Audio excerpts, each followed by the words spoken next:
طرح ہمارے استاد حضرت مولانا عبدالکریم نعمانی رحمہ اللہ آیا کرتے تھے، درس ان کا ہوا کرتا تھا۔ میں مختصراً تھوڑی سی باتیں کرتا ہوں، آپ تمام حضرات دعا کریں۔ اللہ اکبر، اللہ سب سے بڑا ہے، اللہ سب سے بڑا ہے۔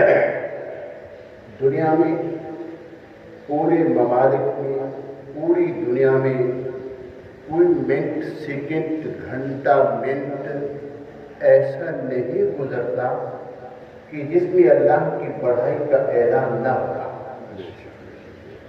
ہر وقت اس ذات کی بڑائی کا اعلان ہوا کرتا ہے، ہوتا رہتا ہے، ہوتا رہے گا۔ آپ تمام حضرات یہ سوچیں کہ وہ ذات کتنا بڑی ہے، وہ اللہ کتنا بڑا ہے۔ پوری دنیا کے جن و انسان مل کر کے، یہ مخلوقات مل کر کے، بحری بری تمام مخلوقات مل کر کے اس ذات کی بڑائی کا سوچیں۔ جہاں تک ان کی سوچ کی انتہا ہے، اس ذات کی قدرت کی ابتدا ہے۔ وہ ذات اتنا بڑی ذات ہے۔ اللہ نے دنیا میں بڑی بڑی چیزیں بنائی ہیں، اپنی بڑائی کا صرف بتلانے کے لیے۔ یہ جو سمندر چل رہا ہے، یہ کتنا بڑا ہے، کتنا گہرا ہے، کتنا چوڑا ہے، کتنا لمبا ہے۔ صرف اس کی چوڑائی معلوم کرنے کے لیے کئی ممالک کے جہاز مل کر کے، کئی مہینوں کا ایندھن لے کر کے صرف اس کی چوڑائی معلوم کرنے کے لیے کوشش کی، لیکن ناکام ہوئے۔ پتہ نہیں کہ کتنا صرف اس سمندر کی چوڑائی معلوم نہیں ہو رہی، یہ سمندر بڑا کہاں، لمبا کتنا ہے۔ اور بعض مفسرین نے لکھا ہے کہ سمندر کی بعض جگہ ایسی اتنا گہری ہے جو کسی کو معلوم نہیں۔ تو یہ سمندر اتنا بڑا، اتنا چوڑا، اتنا لمبا، اتنا گہرا، اللہ کی ذات اتنا بڑی ذات۔ موسیٰ علیہ السلام نے اللہ سے پوچھا، اے اللہ، اگر یہ پوری مخلوقات تیری نافرمانی پہ اتر ہے، اللہ تو کیا کرے گا؟ رب ذوالجلال نے جواب دیا، اے کریم، میں اپنے جانوروں میں سے ایک جانور کو بھیجوں گا جو پوری مخلوقات کو ایک لقمہ بنائے گا۔ اللہ وہ جانور کہاں ہے؟ رب ذوالجلال نے جواب دیا، موسیٰ وہ میری چراگاہوں میں چل رہا ہے۔ وہ چراگاہ کتنا بڑی ہوگی، وہ جانور کتنا بڑا ہوگا، اور کتنا جانور ہوگی۔ وہ جانور اتنا بڑا، چراگاہ اتنا بڑی، تو اللہ کی ذات کتنا بڑی ذات ہے۔ جنت میں ایک میدان ہے، میرے ذہن میں اس کا نام نہیں آ رہا۔ کل قیامت کے دن پورے انبیاء علیہ السلام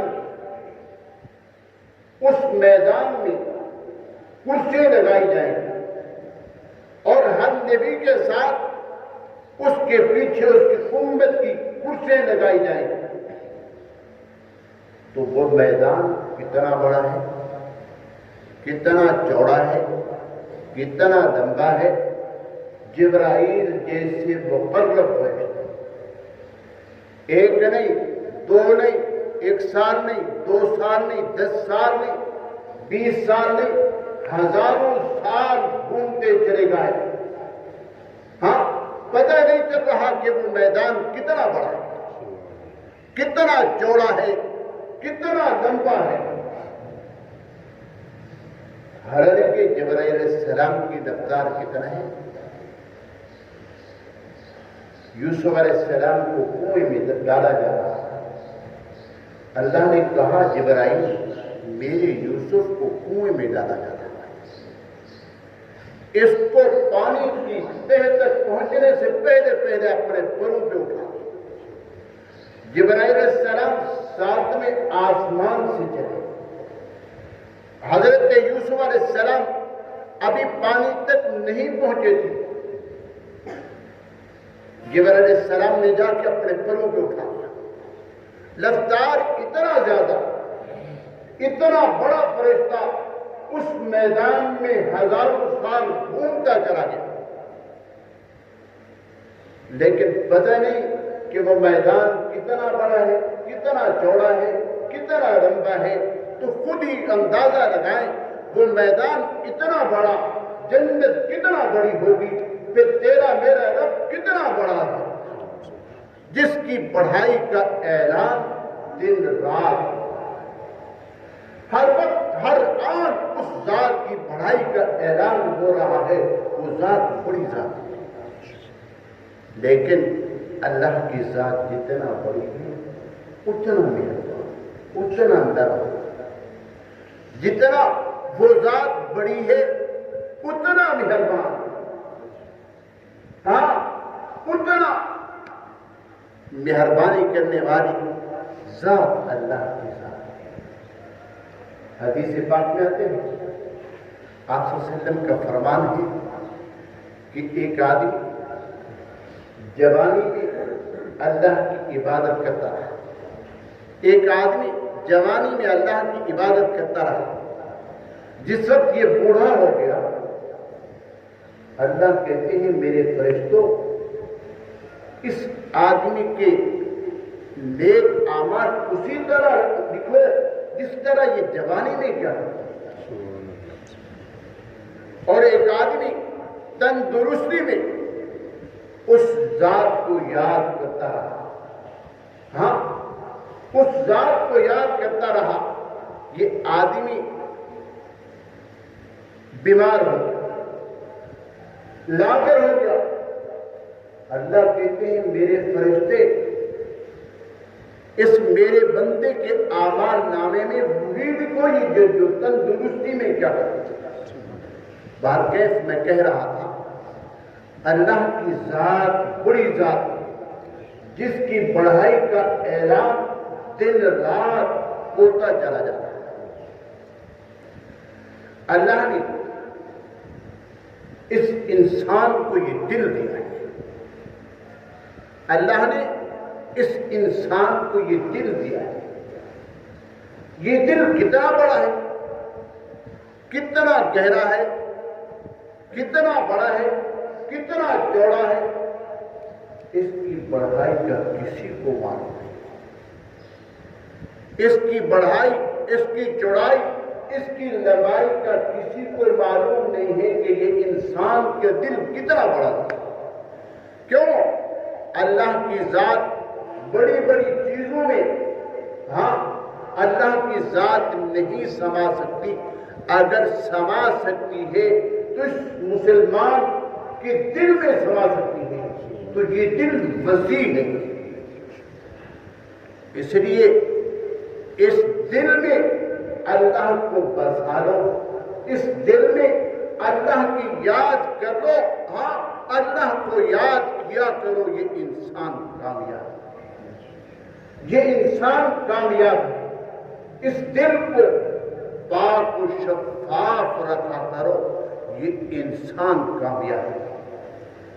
جس وقت یہ انسان دل سے اللہ کو یاد کرتا ہے، یہ دل سے یہ انسان اللہ کو یاد کرتا ہے، تو یہ دل روشن ہو جاتا ہے، یہ دل چمکدار ہو جاتا ہے،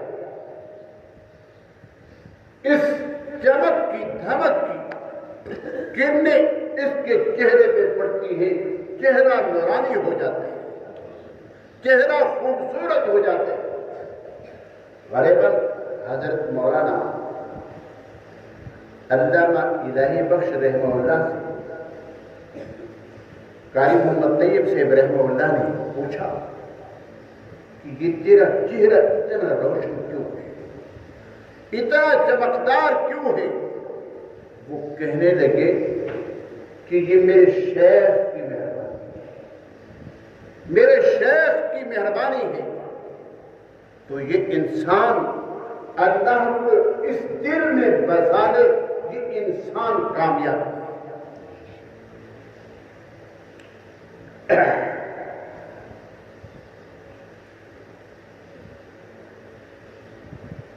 حضرت ابو ذر غفاری رحمہ اللہ آپ صلی اللہ علیہ وسلم کی مجلس میں بیٹھے ہوئے تھے۔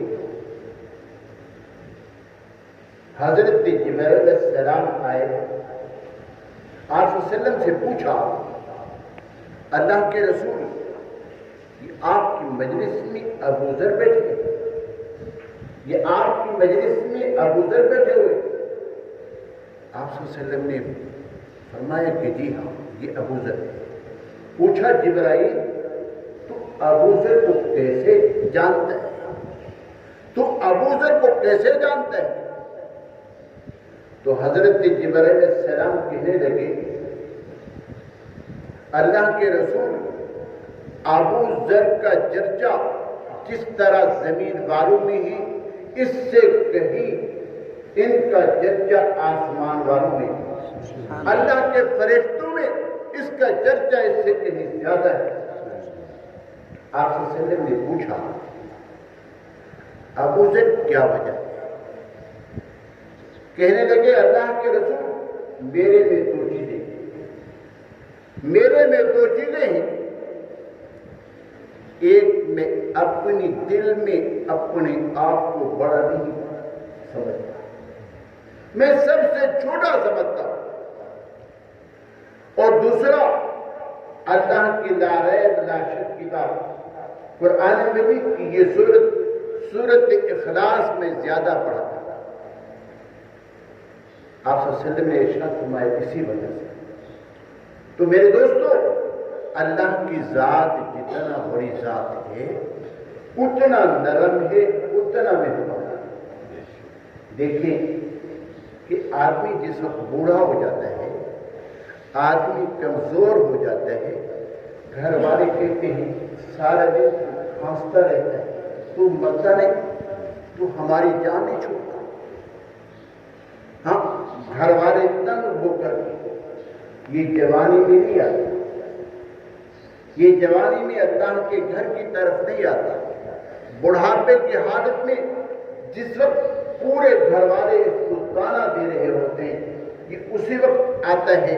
ہاں، کمزور ہو کر کے آتا ہے، اللہ کی دربار میں آتا ہے، تو اللہ کی طرف سے یہ کہا جاتا ہے اہلا و سہلا و مرحبا، میرے بندے تیرا آنا مبارک ہو۔ چلو تو جوانی میں نہیں آیا، اسی بڑھاپے کی حالت میں آیا، ہاں تیرا آنا مبارک ہے۔ تو اللہ کی ذات بڑی ذات ہے۔ ہاں، اور جو آدمی گناہ کرنے والا اللہ کی دربار میں آتا ہے، اللہ تعالیٰ خوش ہو جاتا ہے، وہ اللہ کا محبوب بن جاتا ہے، وہ اللہ کا محبوب بن جاتا ہے۔ اللہ نے بڑے بڑے گنہگاروں کو معاف کر دیا۔ مولانا منصور صاحب نعمانی رحمہ اللہ اپنی کتاب معارف الحدیث میں ایک حدیث نقل کی ہے،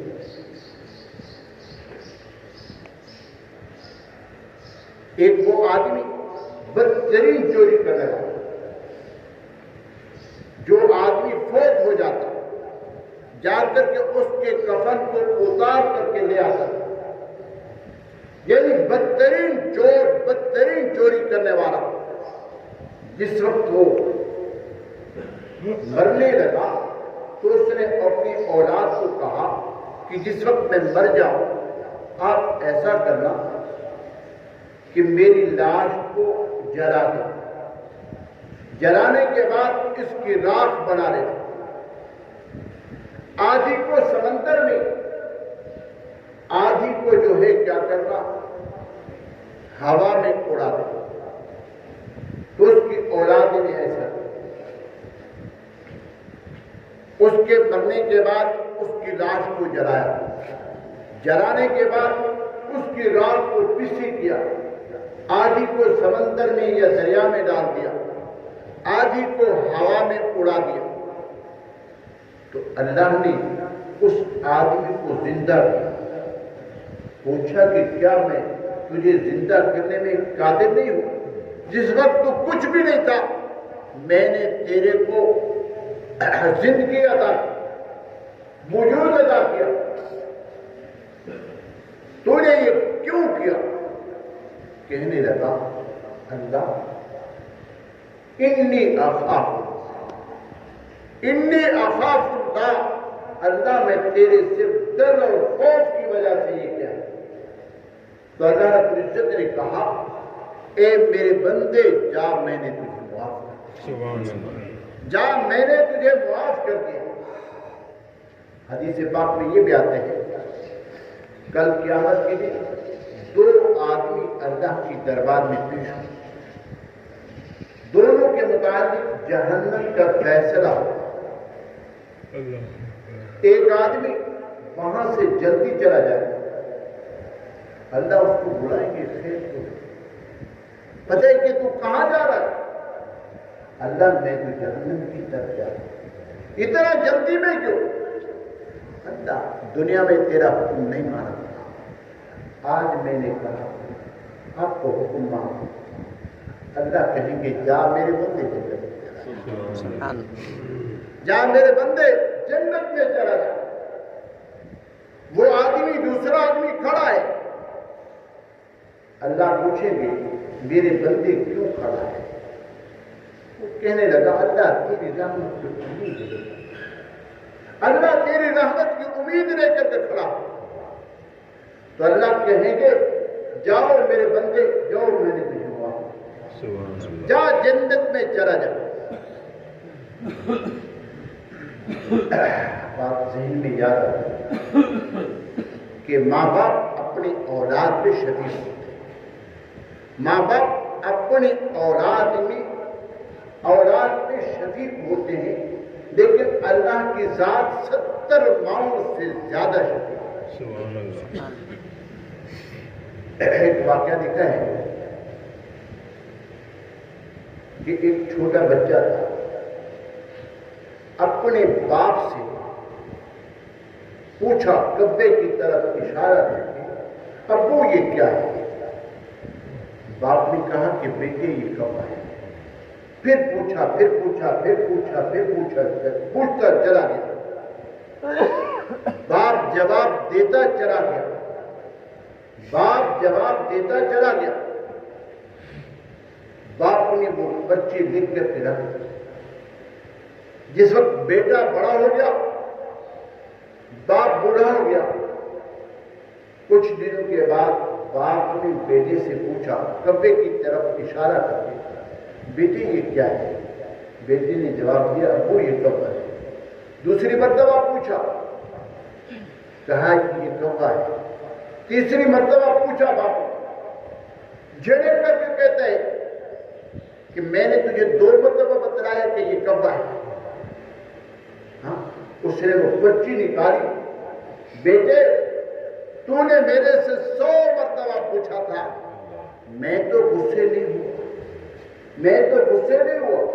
تو نے تو 2 مرتبہ جواب دے کر کے تیسری مرتبہ جھڑک دیا۔ تو والدین بھی اپنے اولاد پہ شفیق ہوتے ہیں، لیکن اللہ کی ذات اتنا مہربان ہے کہ جس وقت یہ انسان آ کر کے گناہ کرتا ہے، التائب من الذنب کمن لا ذنب لہ، گناہ کرنے کے بعد توبہ کرنے والا آدمی، اس کی مثال ایسا ہے گویا کہ اس انسان نے گناہ کیا بھی نہیں، ہے۔